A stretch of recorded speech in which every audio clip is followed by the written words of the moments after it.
கர்த்தருடைய பரிசுத்த நாமத்துக்கு மகிமை உண்டாவதாக. ஆராய்ந்து முடியாத பெரிய காரியங்கள், எண்ணி முடியாத அதிசயங்களை கர்த்தருடைய வாழ்க்கையில் செய்திருக்க கர்த்தருக்கு கோடான கோடி நன்றி. கடந்த நாளில் எங்கள் ஃபேமிலியில் ஒரு அண்ணனோட ஒய்ஃபுக்கு அவங்க ஒய்ஃபுக்கு ஒரு கட்டி இருந்தது. அப்போ அதை பக்கத்தில் ஒரு ஹாஸ்பிட்டல் போய் டெஸ்ட் பண்ணி ஹாஸ்பிட்டல் போனாங்க. அப்போ அவங்க ஒரு ஸ்கேன் எடுத்து போய் பாருங்க அப்படின்னு சொன்னாங்க. ஸ்கேன் எடுத்து பார்த்துட்டு வந்தப்போ அந்த கட்டியுடைய தன்மை கேன்சருக்குள்ள ஒரு தன்மை இருக்குது அப்படின்னு சொல்லி அதில் எழுதியிருந்தாங்க. அப்போ அவங்க வீட்டுக்கு வந்தப்போ அவங்களுக்குள்ள திடீர்னு மனசுக்குள்ள ஒரு ப்ரேயர் மீட்டிங் நம்ம வீட்டில் வைப்போம் அப்படின்னு சொல்லிட்டு வச்சுட்டு ப்ரேயர் பண்ணிவிட்டு ஹாஸ்பிட்டல் போகலாம் அப்படின்னு சொல்லி யோசித்தாங்க. அந்த வேளையில் தம்பி பெவனை கூப்பிட்டாங்க ப்ரேயர் மீட்டிங் நடத்துறதுக்கு. அப்போ இந்த சர்ச்சில் ஊழியத்தில் உள்ள ஒரு சிலராக அந்த நாளில் ஒரு ப்ரேயர் மீட்டிங் வச்சாங்க.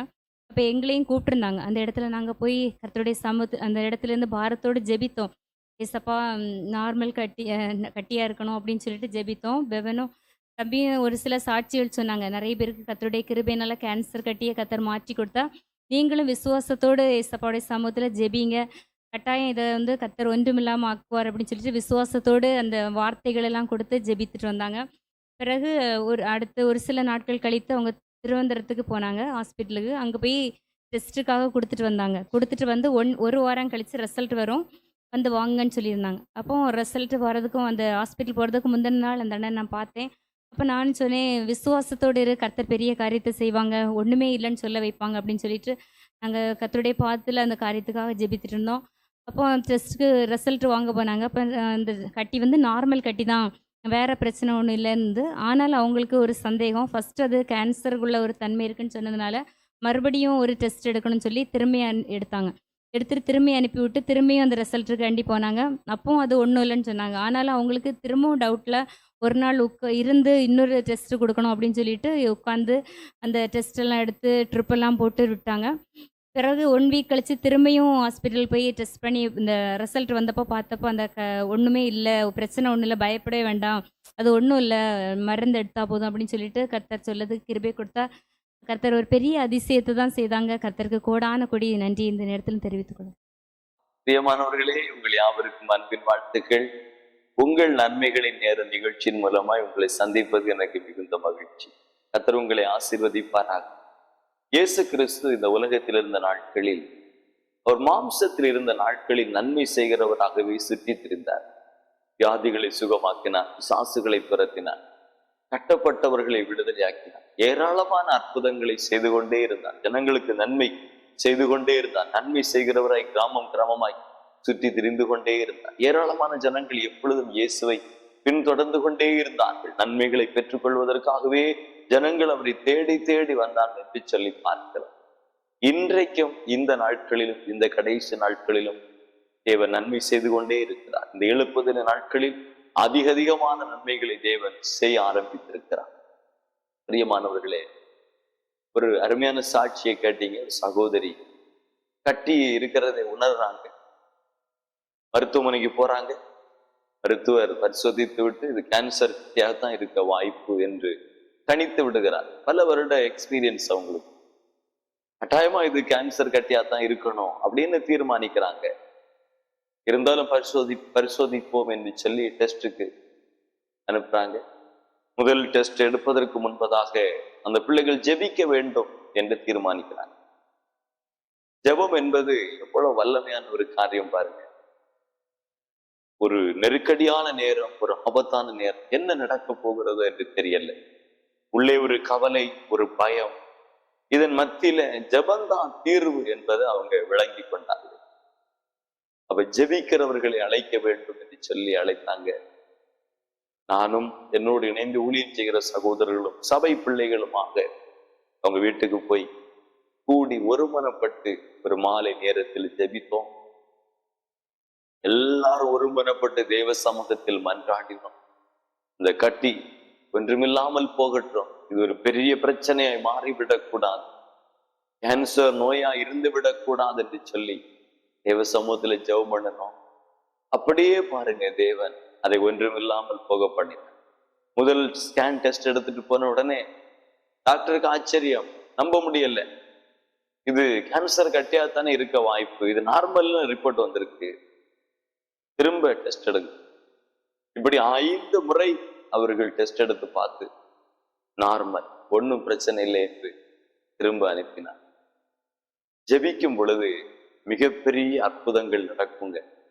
மிகப்பெரிய அற்புதம் நடக்கும். இந்த பூமியில 2 பேர் ஒரு காரியத்துக்கு ஒருமனப்பட்டாலே தேவன் அதை செய்வார் என்று வேதம் சொல்லுகிறது. விசுவாசம் உள்ளவர்களாய் நாம் ஜெபத்துல எவைகளை கேட்போமோ அவைகளை பெற்றுக்கொள்வோம் என்று வேதம் சொல்லும். யாக்கோபு நிருபம் 5வது அதிகாரம் 15ஆம் வசனம் சொல்லுது, விசுவாசம் உள்ள ஜெபம் பிணியாளியை ரட்சிக்கும். நம்ம விசுவாசத்தோட ஜெபிக்கும்போது எவ்வளவு பெரிய வியாதியை சுகமடைந்து விடுங்க. இன்றைக்கு நீங்களும் கூட ஏதோ ஒரு பலவீனத்தோடு, ஒரு பாதிக்கப்பட்ட நிலைமை, ஒரு கட்டப்பட்ட நிலைமை, ஒரு வியாதியோடு கூட இருக்கிறீங்களா? நீங்களும் விசுவாசிங்க. இந்த இயேசு உங்களுக்கு நன்மை செய்ய முடியும். ஜெபியுங்கள். ஜெபிக்கிறவர்களோடு இணைந்து ஜெபியுங்கள். நிச்சயமா உங்களுக்கு இயேசு அற்புதங்களை செய்வாருங்க. நிச்சயமா செய்வார். நம்ப முடியாததை, ஆராய்ந்து பார்க்க முடியாததை, கிரகிக்க முடியாததை இயேசு செய்வார். ஏதோ ஒரு இக்கட்டான நிலைமையில் இருக்கிறீங்களா? நெருக்கடியான சூழ்நிலையில் இருக்கிறீங்களா? ஆபத்து வருவது போல தெரியுதா? ஒரே ஒரு தீர்வு, தேவ சமூகத்தை நோக்கி ஜெபிப்பது. ஜெபம் எப்படிப்பட்ட சூழ்நிலைகளை மாற்றிவிடும். ஜெபிக்கும் பொழுது எவ்வளவு பெரிய அற்புதம் நடக்குங்க. நிச்சயமா நடக்கும். மருத்துவமனையில் இருந்து கொண்டு நீங்கள் இப்பொழுது சத்தத்தை கேட்டுக்கொண்டிருக்கலாம். இல்லை ஏதோ ஒரு நோய், பலவீனம், படுக்கையில் நீங்க இப்ப இருக்கலாம்.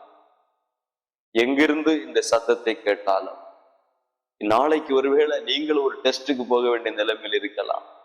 உங்க சரீரத்துல ஒரு கட்டி இருக்கலாம். ஏதோ ஒரு வியாதி இருக்கலாம். இது நார்மல் ஆகி விடாதா என்கிற ஒரு ஏக்கம், எதிர்பார்ப்பு இருக்கலாம். பிரஷர், சுகர், கொலஸ்ட்ரால் ஏதோ ஒண்ணு ரொம்ப ஹையா இருக்கு, நார்மலுக்கு வராதா அப்படின்னு எதிர்பார்த்து கொண்டிருக்கலாம். நிச்சயமா இயேசு நன்மை செய்வார். ஜெபித்தா உங்களுக்கு நிச்சயமா நன்மை நடக்கும். ஜெபிப்போமா? என் கூட சேர்ந்து ஜெபி.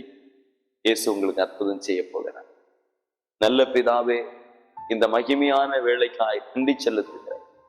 நன்மை செய்கிற நல்ல ஆண்டவரே, அன்றைக்கு நன்மை செய்தவர் இன்றைக்கும் நன்மை செய்து கொண்டே இருக்கு. இப்பொழுது ஜெபத்துல என்னோடு இணைந்து இயேசுவே எனக்கு ஒரு அற்புதம் செய்யும் என்று ஜெபித்துக் கொண்டிருக்கிறேன். ஒவ்வொரு தாய் தகப்பனுக்காய், சகோதர சகோதரிகளுக்காய் ஜெபிக்கிறேன். ஏதோ ஒரு வியாதியோடு, ஏதோ ஒரு பலவீனத்தோடு, என் பலவீனம் நீங்க எனக்கு ஒரு சுகம் கிடைக்காதா என்று ஏங்கி ஜெபித்துக் கொண்டிருக்கிறவர்களுக்கு அற்புதம் நடக்கட்டும். ஏதோ ஒரு கட்டப்பட்ட நிலைமையில், ஒரு விடுதலைக்காக, ஒரு பயந்த நிலைமையில், ஏதோ ஒரு சூழ்நிலை, நெருக்கடியான நிலைமை, ஒரு விடுதலை வராதா என்று எதிர்பார்த்து ஏங்கி ஜெபித்துக் கொண்டிருக்கிற ஒவ்வொருவருக்கும் அற்புதம் நடக்கட்டும் என்று சொல்லி ஜெபிக்கிறேன்.